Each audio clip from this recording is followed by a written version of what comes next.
We are standing on top of the Confederate Fort Hill, and this fort anchored the extreme northern end of the Confederate line, and it was so formidable that no Union assault was ever made against it, and I'm about to show you why. You can see the view from here is spectacular, frankly. And I will walk you over to the edge here. One of the things that you'll also notice is that during the time of the battle, the Mississippi River flowed along the edge of the city of Vicksburg. Well, as the Mississippi River tends to do, it has since changed course. It no longer flows directly past the city itself. But I do want to walk you over to the edge here of this hill so you can kind of look down. And it may be hard to capture it on video here, but it is almost a 90-degree drop down there to the road that you can see.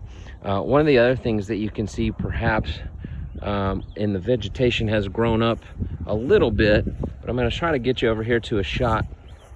If you look right down here, you will see a cannon right where that car just went by, and that was to represent the river batteries. And so you can see the river has changed course a bit through there.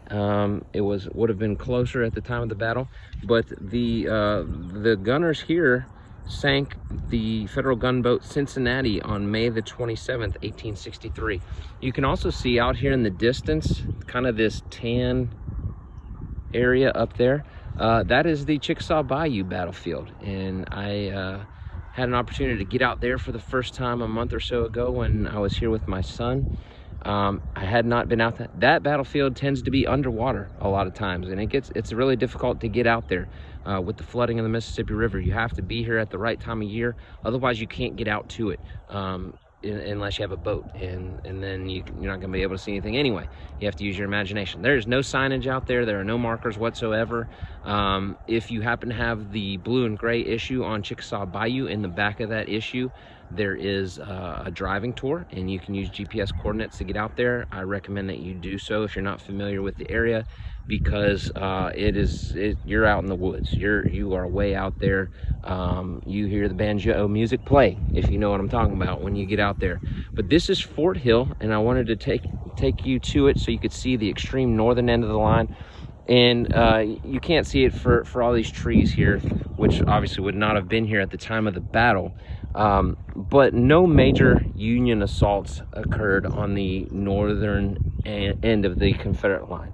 The reason being was the terrain. The Mint Springs Bayou, or Bayou, depending on how you pronounce that, the terrain was so formidable. The different ravines were so steep and deep and full of thick cane brakes and vines and all that kind of stuff, that the Union Army did not even make an attempt to assault here.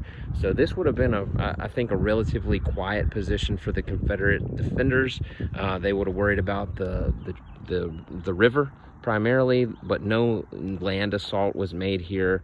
No attacks were made here on this fort, and you can see why. I mean, you are way up here, and the view is pretty incredible.